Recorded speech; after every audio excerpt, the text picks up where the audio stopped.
Mobile पर, Indian फिल्मों पर, इंडियन गानों पर बनने वाली अपनी टिकटॉक वक्ती तौर पे बड़ी तस्कीन दे सकती है। लेकिन सर मैं अल्लाह को हाजिर नाजिर जानकर बतौर एक गुनाहगार मुसलमान के खुदा की कसम ये कहता हूँ, इस ऐवान में चारों तरफ सरकार मदीना सल्लल्लाहु अलैहि वसल्लम की दुरूद लिखा हुआ है, कुरानी आयात लिखी हुई हैं। मैंने अपनी पूरी जिंदगी में जितना तंग, जितना परेशान, जितना बदहाल, जितना खौफजदा, जितना नाउमीद लोगों को इस 3 साल में देखा है, मैंने कभी नहीं देखा। जनाब डिप्टी स्पीकर, आप खुद पब्लिक को रिप्रेजेंट करते हैं, आपके वालिद ने इस हाउस को रिप्रेजेंट किया, ये तमाम लोग बड़े मोहतरम और मुकर्रम है। ये इस ब्यूरोक्रेसी से नहीं कहते कि यार इस अवाम की रगों में अब खून नहीं है, आपने अल्लाह को भी जान देनी है। सर एक साइंटिफिक तहकीक है, अगर कोई बड़ा हादसा नहीं होता दुनिया भी 4000 साल कायम रह सकती है। लेकिन क्या मरियम नवाज साहबा का, आपका, मेरा, इस असेंबली का और इन बादशाहों का और वुज़रा का ये इक़्तिदार कायम रहेगा? नहीं रहेगा। अल्लाह का नाम बाकी रहेगा। आप जिस शख्स पे रोज तबर्रा करते हैं, जिसको आपने अडियाला की कैद खाने में डाला हुआ है 1000 दिन से ज्यादा, उस शख्स के दौर को और आज के दौर को तकाबुल करें। सर 150 रुपए पेट्रोल था, सब 20 रुपए का डोमेस्टिक यूनिट था, आज टैक्सेस मिलाए 123-25 रुपए का। मुझे अगले रोज एक शख्स ने व्हाट्सएप किया, आपको और मुझसे कोई चीज जनाब डिप्टी स्पीकर पोशीदा नहीं है, हम डिजिटल दौर का हिस्सा है, लोग हमें अब अपनी तकालीफ बताते हैं। सर 17 यूनिट का बिजली का बिल एक शख्स को 2500 रुपए का आता है, 17 यूनिट का बिल। मेरी तो ज़रबे तकसीमें फेल हो जाती है। मैं अब आपसे गुजारिश करूंगा इस तरह के बिलों को खुदा के लिए लोगों पर मुसलत ना करें। आप कम अज कम डिप्टी स्पीकर साहब और मियां मुजतबा शुजाउर रहमान जैसे शानदार लोग, मैं बड़ी दिल से इनकी इज्जत करता हूं। ये पॉलिटिकल वर्कर हैं, ये पॉलिटिकल वर्कर हैं, ये बहरहाल इस बार फॉर्म 47 से आए होंगे, पहले नहीं आते थे। अब ये अगर इल्लत पड़ गई है आपके गले में, ये तौक पड़ गया है, लोगों की तकालीफ के लिए इसको इस्तेमाल ना करें। अल्लाह की लाठी बेआवाज है, अल्लाह हर चीज से वाकिफ है, अल्लाह हर चीज देख रहा है। अगर आप पंजाब के काश्तकार को मार के, पंजाब के ताजर को मार के जाकर देखें सड़कों पर, पीरा अथॉरिटी क्या कर रही है। सर फ्रूट पड़ा हुआ है जमीन पर, एक छोटे से ताजर का, ठेले वाले का, पीरे का एक अफसर टोबा टैक्सी में पांव रखकर खड़ा हुआ है। आप में से किसी को होश आया? हम तो सुना करते थे कि शहबाज शरीफ साहब फौरन एक्शन लेते हैं, हम तो सुना करते थे कि फौरी तौर पे गरीब की सुनवाई होती है।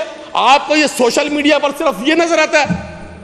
वो हमारे पास एक फिल्म स्टारा है मोहतरमा, वो बड़ी अंग्रेजी बोलने में मशहूर है, हमारी एक वजीर बहन भी है, वो भी बहुत अंग्रेजी गलत बोलती है, लेकिन है तो पॉलिटिकल वर्कर।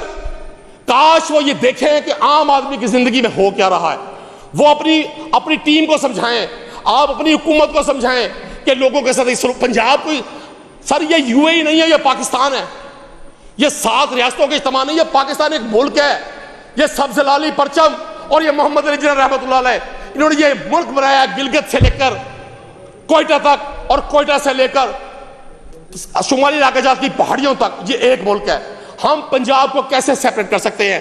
हम इस कॉन्स्टिट्यूशन की बुक को, जिसको हम पार्लियामेंटेरियंस ने मुख्तलिफ लोगों की प्रॉक्सी बन के हमेशा एक बाजार की लौंडी बना दिया, इसकी 12 एक अहमियत है। आप 10 साल गुजरे हुजूर, 20 साल गुजरे, 10 महीना गुजरे या 20 माह गुजरे, प्रिवेल कॉन्स्टिट्यूशन ने करना है। जिन्होंने ये कानून बनाया उन्होंने लिख दिया कि सूबों के पास इस तरह का कोई इख्तियार नहीं है। मैं नहीं समझता कि हम बतौर अपोजिशन के रुकन के आपको ये इजाजत दें। और आप देखें, आप पंजाब के लोगों पर जो ट्रेड करेंगे या पंजाब में ट्रेड करेंगे, उन पर टैक्स लगाने जा रहे हैं। और हाजरीन देखें, 12 लोग बैठे हुए हैं। ये आपकी मॉरल अथॉरिटी है कि आपके अरकान असेंबली को इतनी अखलाकी जुर्रत भी नहीं है कि वो आके इस पर बहस करें, हमारी गुफ्तगू सुने। मुझे मालूम है आपको, इन सब दोस्तों को बड़ा गुस्सा आ रहा होगा, इन्हें बहुत तकलीफ महसूस हो रही होगी, लेकिन हमारा मकसद इनको तकलीफ देना नहीं है। हमारा मकसद सर मौजन वाला है। मौजन जब 4 बजे कहता है हय्या अलस सलाह, हय्या अलस सलाह, उसका मकसद मस्जिद भरना नहीं है, उससे अपना काम कर दिया। वो कहते हैं दरिया को अपनी मौज की तुग़यानियों से काम, दरिया को अपनी मौज की तुग़यानियों से काम, कश्ती किसी की पार हो ये दरमिया रहे, खुदारा लोगों पे रहम खाएं। अगर आपके हाथ ये इख्तियार आ गया है, अगर आपको किसी भी तरह से ये सारा सिलसिला बन गया, और मुझे आज भी डिप्टी स्पीकर साहब यकीन है चीजें बहुत हो रही हैं। कल जब हम इक़्तिदार में उधर थे, मियां मुजतबा शुजाउर रहमान साहब खिताब किया करते थे, मलिक अहमद खान साहब बोलते थे, आप बोलते थे। मुझे आज पता चला वो हमारे खिलाफ चार्जशीट थी। या आज हमारी गुफ्तगू आप जितने मर्जी ख्वाब खरगोश के मजे ले, आप जितना मर्जी इक़्तिदार की इस हुजला रूसी में ये गुलाब के फूल सूंघे, ये तमाम बातें जो एजाज शफी ने की, ये कल साहब ने की, या मैं अर्ज कर रहा हूं, ये एक चार्जशीट बन रही है, पंजाब की आवाम देख रही है, पाकिस्तान की आवाम देख रही है। मैं नहीं समझता कि पंजाब की गवर्नमेंट को इस तरह के जालिमाना फैसले करने चाहिए। आपने कहीं पुलिस को, कहीं पेक्टा को, कहीं एंटी करप्शन को, भाई आप उस सिस्टम से जो करप्ट हो चुका, 95% सरकारी अफसरान, मैं 100% की बात नहीं करता, मैं पूरी ईमान की गहराई से कह रहा हूं, 95% सरकारी अफसरान जितने इस 4 साल में मुंहजोर हुए हैं कभी नहीं हुए। वो हमें कहते हैं जी फला उसका था फॉर्म 47, मैंने खुद बनाया था। आपकी क्या हैसियत है? आपने तो मतलब पीटीआई अपोजिशन की वजह से फारिग, और तुसी सर फॉर्म 47 के चक्कर ए रब नूं पता है, कदे कोल फॉर्म 47 सी ते कदे कोल नहीं सी। लेकिन राणा साहब सुन ले,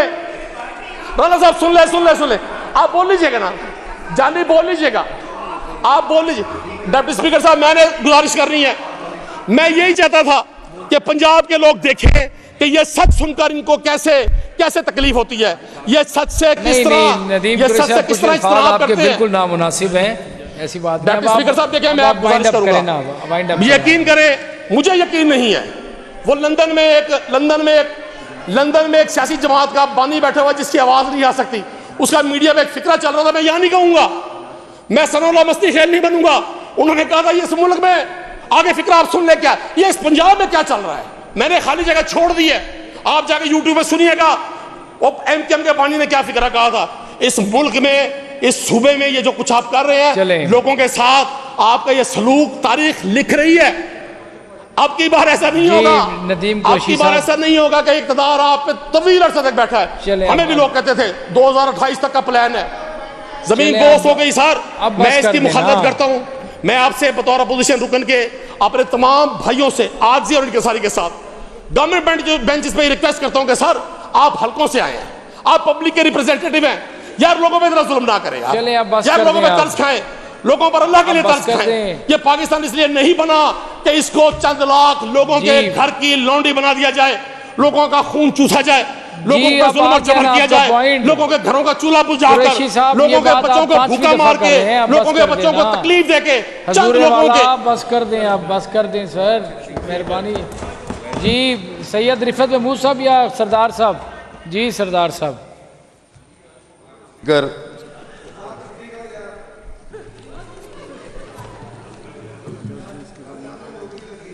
सती साहब जी चेयर को एड्रेस करें आप प्लीज। सती साहब प्लीज आप चेयर सीधी रखिए ना। किसी सरकार